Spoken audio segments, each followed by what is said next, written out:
COVID agenda is running the coalition ragged over boosters, RA test shortages, the Omicron surge. So in a bid to pivot the narrative, that's my call anyway, back into more traditional footing, it was tax and also cost of living from Josh Frydenberg today. He used some recent Treasury analysis as a pre-election scare campaign of his own against Labor. The analysis looks at the government's three-stage income tax plan and suggests more than 11 million workers will pocket almost $10 billion in tax cuts in the first half of the year. Hollie, we know what the Treasurer has been doing in isolation, planning to pivot, because unfortunately there are so many balls that seem to be clashing on COVID at the moment. They've got to start talking about the economy, don't they?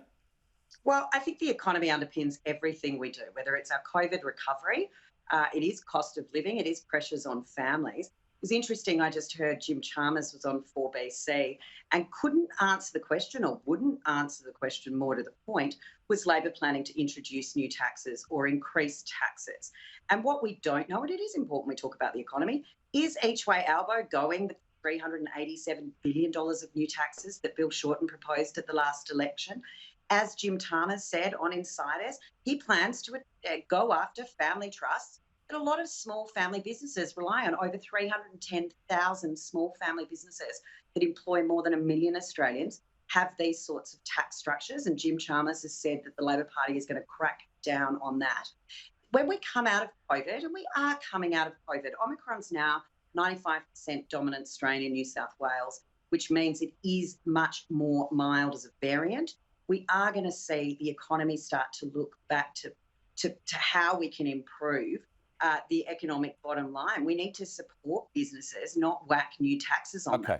Albo wanted to pay $300 to every Australian at a cost of $6 billion to get the vaccine, and we're now at 95%. I mean, the Labor Party just want to put it up a wall. But we do know that Australians now, the average Australian, has received over $1,300 back in their pocket. Now, that money in their pocket goes to spending, goes to the household confidence, and continues to boost the economy. OK, can I go to Stephen? I want to give Stephen a bit of time here. He's being a really tiny target, Albo, isn't he? Hollie's on a roll. Hollie's on a roll. But look, let's be clear. Yes, you're absolutely right. He is trying to pivot to talk about anything other than the debacle, which is the rapid antigen test, the vaccine, the quarantine debacle of letting Novak in the country in the first place. But yes, but here's a tip from an insider. When politicians start talking about $20 billion worth of tax cuts, because they don't actually want to tell you how much per person per week you're going to get, because it's so small that it is an embarrassment. It's barely a Big Mac and a milkshake, to borrow from Senator $1,320 many years for the ago. average Australian. $1,300. We're talking about what's going forward, Hollie. I think a lot of families appreciate that in their pocket. Okay, what's that per week? Well, let's be clear. I'll tell you what they'd really appreciate, Hollie: the ability to spend their hard-earned money on a bit of meat in the supermarket. Any chance this government cannot turn us into a third world nation where we can go down to my local Coles and not be able to buy meat? Any chance that you can actually put meat on the shelf so I can spend the money? That'd be just a good day. I mean, what an incompetent everything is government the federal this fault. government Nothing is. Palaszczuk, nothing McGowan tried to yes, ban. it is.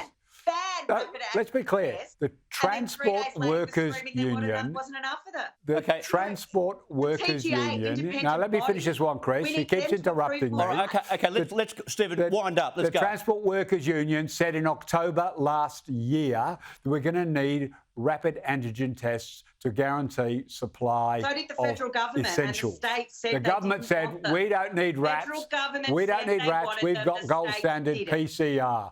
I know it hurts, but the Transport Workers Union, there's no rewriting of history. That's what they publicly said. You've had your say. Hang on, as I understand it, the federal government got rapid antigen tests in September because they wanted to put them in aged care, which they run, and the other tests had to be ordered by state and territory governments who were told in November at National Cabinet they better start ordering some.